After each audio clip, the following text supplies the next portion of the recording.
Voilà, nous nous retrouvons pour un nouveau point com.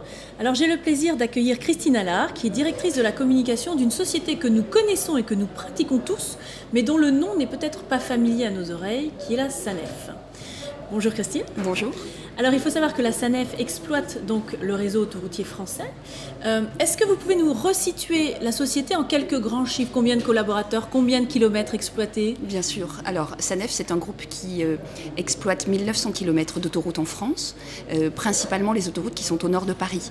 Paris-Lille, Paris-Strasbourg, Paris-Caen. Et pour cela, nous avons 3600 collaborateurs qui sont répartis sur tous nos territoires. Alors une société qui a été privatisée en 2006. C'est ça. Qu'est-ce que ça a apporté finalement dans la réflexion, peut-être dans le développement de cette société? La privatisation a surtout changé les perspectives en termes d'orientation client. On ne considère plus seulement des usagers de nos autoroutes, mais aussi des clients à part entière qui attendent un service de qualité, qui attendent de la sécurité. Et tout le groupe s'est mis en mouvement pour avoir une vraie politique de qualité de service en fait, destinée aux clients. D'accord, alors quelques exemples? Quelques exemples, oui. Un très très gros travail sur les aires de service et les aires de repos, à la fois sur l'environnement et sur les services qui y sont proposés. Un très gros travail aussi autour de la sécurité de nos clients et sécurité de nos agents également qui sont assez exposés sur les réseaux. Très bien. Alors, vous avez aussi mené une politique de mécénat social que vous êtes fière de porter. Oui. Est-ce que vous pouvez nous en dire quelques mots? Bien sûr. En fait, dans les missions principales d'un groupe comme SANEF, il y a l'aménagement du territoire. Donc, une société d'autoroute, lorsqu'elle crée un nouveau réseau, bien entendu, elle irrigue les territoires, elle apporte une vraie dynamique économique et elle apporte de la vie, finalement. Elle permet de relier les gens et on se rend compte, par exemple, lorsqu'on a créé l'autoroute A16, que non seulement on a créé des emplois directs chez SANEF, mais aussi indirects, via des nouvelles zones d'activité, via des nouveaux commerces, via un développement du tourisme. Donc il y a cette mission d'aménagement, de dynamisation du territoire qui fait que nous avons un ancrage régional, un ancrage territorial qui est très très fort. Et de ce fait, dans nos régions, qui sont, encore une fois, les régions qui sont plutôt au nord de la France, oui. On s'est rendu compte qu'il y avait un vrai besoin en termes d'insertion professionnelle. Et donc nous avons décidé de soutenir des associations d'insertion par un système de parrainage. Ce sont des collaborateurs du groupe qui vont être les parrains d'associations d'insertion et présenter des projets à un comité de sélection.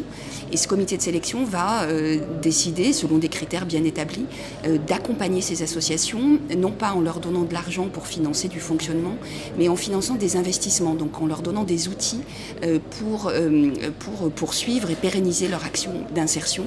Et nous avons très très à cœur de vérifier que les personnes qui sont en insertion dans ces associations puissent ensuite être réinsérées durablement dans la société, donc retrouver un emploi durable. Donc vous les suivez par la suite? Donc on les suit, ce sont nos parrains qui les suivent et ça crée ça crée une vraie dynamique dans le groupe, ça crée beaucoup de fierté d'appartenance, de fierté d'action et des vrais résultats dans la région. Donc on est très fiers et vraiment ça correspond complètement à l'identité, à la culture de SANEF.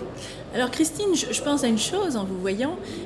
Hier, la table ronde qui a conclu l'après-midi, oui. Enfin la journée d'université d'été, était consacrée à la place des femmes dans l'entreprise. Oui. Est-ce que chez SANEF, il y a beaucoup de femmes?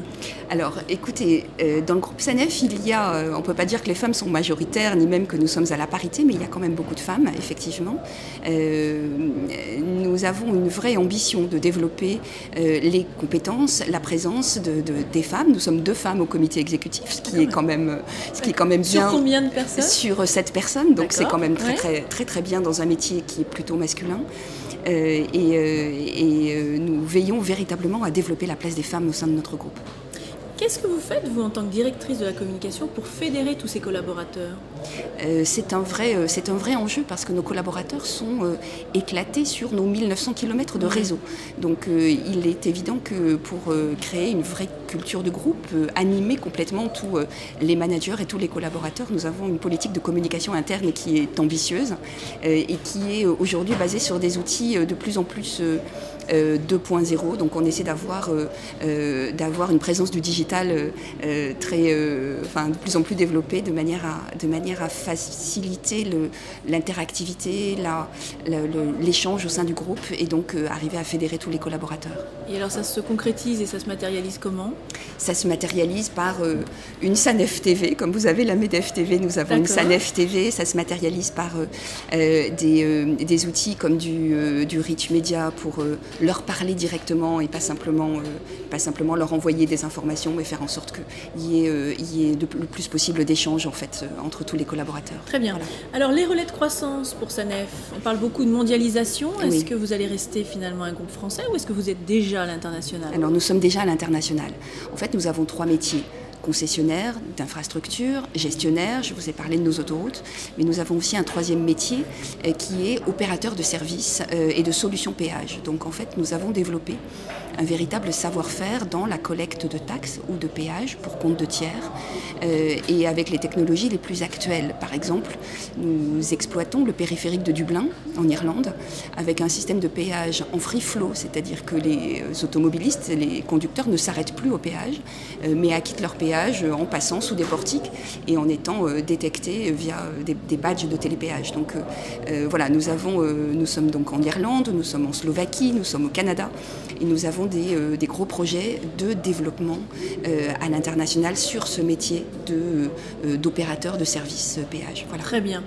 Bon, bah, écoutez Christine, merci beaucoup. Je vais vous laisser retourner sur le campus qui vous est presque familier puisque vous êtes une ancienne HEC et puis surtout rejoindre les plénières qui a priori semblent fort intéressantes ce matin. Tout à fait. Merci beaucoup. Merci. À bientôt pour un prochain plateau.